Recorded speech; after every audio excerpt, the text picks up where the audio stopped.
Welcome back to my channel. तो इस vlog में मैं आप सबको बस दिखाने वाली हूँ कि what we do in a day in Ludhiana. और यहाँ पे वी का मतलब है सिर्फ मैं और मेरी अम्मी और असलम। बिकॉज़ देखिए यहाँ पे मेरे पापा और मेरे हस्बैंड निकल गए काम पे, अली इन लोगों से और थोड़ा पहले निकल गया था। तो यहाँ पे मैं गेट बंद करके वापस घर के अंदर गई। बाय द वे मुझे बहुत ज़्यादा ज़ुकाम हुआ है, मेरी नाक बिल्कुल बंद हो चुकी है, तो आप सबको मेरी आवाज़ से थोड़ा समझ में आ रहा होगा। तो इस व्लॉग में आप सब मेरी आवाज़ को थोड़ा टॉलरेट करिए, बिकॉज ज़ुकाम अब जल्दी ठीक नहीं होने वाला है मेरा, काफ़ी लंबा चलता है ये। तो अम्मी अब अपना फ़ोन यूज़ कर रही थी, वो देख रही थी कुछ रील्स वगैरह। और जब सब चले जाते हैं सुबह सुबह तो घर का हाल कुछ ऐसा होता है, बिल्कुल से मेस्ड अप, पूरा फैला हुआ, सब कुछ शुरू से शुरू करना पड़ता है। यहाँ पे असलम बैठा हुआ था ईसा के पास, क्योंकि ईसा सो रहा था। तो और ईसा को हम कभी अकेले छोड़ते नहीं है, मतलब जब भी वो सोता है तो उसके पास कोई ना कोई बैठा ज़रूर रहता है, क्योंकि मेरा तो बिल्कुल मन ही नहीं मानता। तो कोई ना कोई, मेरा क्या इनफैक्ट किसी भी अम्मा का या किसी भी माँ का दिल नहीं मानता, जब बच्चे इतने छोटे रहते हैं तो रहता है कोई ना कोई उनके पास बैठा रहे। तो ये जो छोटा सा एरिया मैंने आप सबको दिखाई, अम्मी की रूम से अटैच था, तो ऐसे ही मैं ब्लॉग बना रही थी तो मैंने ये भी दिखा दिया, नथिंग स्पेशल इन इट। और यहाँ पे अम्मी भी देखिए सब चले गए, तो बस यही होता है, फ़ोन अपना चलाना, ये वो बोर होते हैं। तो अम्मी अपना फ़ोन यूज़ कर रही थी। ये सारा चीज़ करने के बाद असलम अपनी साफ़ सफाई में लग जाता है, और ये सब कुछ होते होते यहाँ पे 4 साढ़े 4 बज ही जाते हैं। और जब शाम हो जाती है तो फिर बस मेरा कुछ खाने का मन करता है। और यहाँ पे ये जो pizza pockets, I mean pizza McPuff type का ये कोई चीज़ रखी है, ये अली बाहर ही था, उसने मेरे लिए ऑर्डर किया था।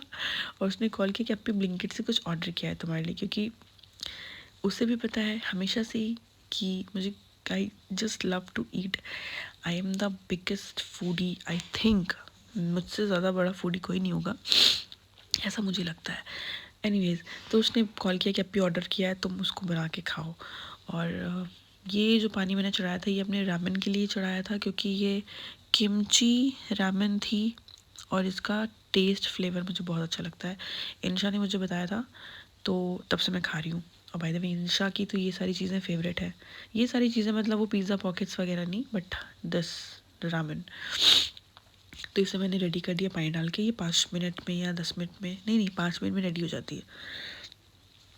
और ये जो पिज़्ज़ा पफ्स थे ये मैंने खाया है, बट मकेन्स का खाया है। ये जो पता नहीं किसी और ब्रांड का अली ने ऑर्डर किया था, तो ये मैंने फ़र्स्ट टाइम ट्राई किया था और ये भी बहुत टेस्टी था, अच्छा था। तो ये सारी चीज़ें मैं प्लेट में निकाल के मैंने सोचा ले जाऊंगी अम्मी के पास, अम्मी को भी देंगी कि अम्मी आप भी टेस्ट करिए। लेकिन अम्मी को देने का कोई फ़ायदा नहीं, क्योंकि देने से पहले मुझे पता रहता है कि वो यही कहेंगी कि नहीं मुझे नहीं खाना, क्योंकि वो बाहर का कुछ पसंद नहीं करती हैं बिल्कुल भी।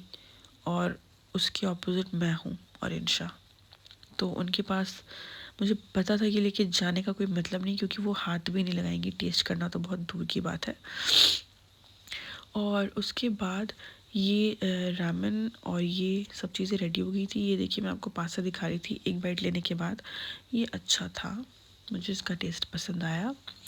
और रामेन तो बहुत ही टेस्टी थी। इससे पहले मैं गलती ये करती थी कि रामेन में जो पानी डालते हैं बहुत ज़्यादा डाल देती थी मैं, इस बार मैंने बिल्कुल उसके हिसाब से और थोड़ा कम ही पानी डाला था। और ये देखने में जैसी लग रही है ना, सिर्फ इतनी ही टेस्टी नहीं थी। आई मीन हो सकता है देखने में आप सबको बिल्कुल टेस्टी ना लग रही हो, लेकिन खाने में बहुत टेस्टी थी। ये फ्लेवर इसका बहुत अच्छा है, तो ये भी मुझे बहुत अच्छी लगती है। तो बस शाम का टाइम था, मैं बैठ के अपनी रामेन एंजॉय कर रही थी। और ये पिज़्ज़ा पॉकेट या पिज़्ज़ा पफ जो भी इसे कहते हैं, ये भी इंजॉय कर रही थी, क्योंकि ये गरम गरम था, तो कोई भी चीज़ ऐसे स्नैक्स में गरम गरम ही अच्छी लगती है। और ये मेरे साथ बैठ के असलम भी इंजॉय कर रहे थे, तो मैंने इन्हें भी रिकॉर्ड कर लिया कि आप सब देख लीजिए। और ये कहते ये खाते खाते इसने तुरंत नीचे कर दी कि नहीं नहीं अब भी मेरा मत रिकॉर्ड करो। तो बस यही था मेरा आज का दिन, अब मिलते हैं नेक्स्ट व्लॉग में।